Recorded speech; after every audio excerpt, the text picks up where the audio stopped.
Now, I imagine some of you are thinking, but don't we live in a postmodern society in which these rational apologetic arguments and evidences are no longer effective? Since postmodernists deny the canons of traditional logic and rationality and truth, these apologetic arguments are worthless. All we can do is simply share our narrative in today's culture and invite people to participate in it. Well, in my opinion, this type of thinking could not be more mistaken. The idea that we live in a postmodern culture is a myth. The idea that we live in a postmodern culture is a myth which I think is perpetuated by youth ministers and seminarians. In fact, a postmodern culture is an impossibility. It would be utterly unlivable. Nobody is a postmodernist when it comes to reading the labels on a bottle of aspirin or a bottle of rat poison.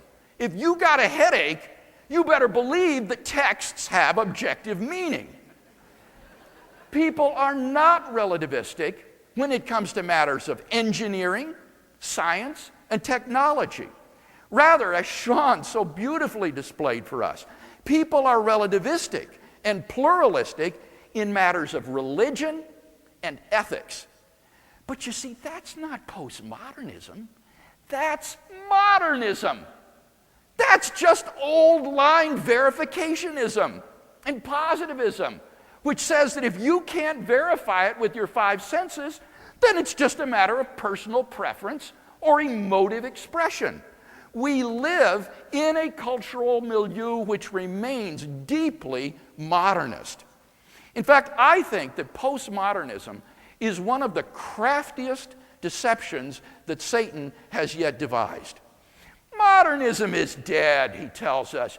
Don't worry about it. You don't need to fear it any longer. Forget about it. It's dead and buried.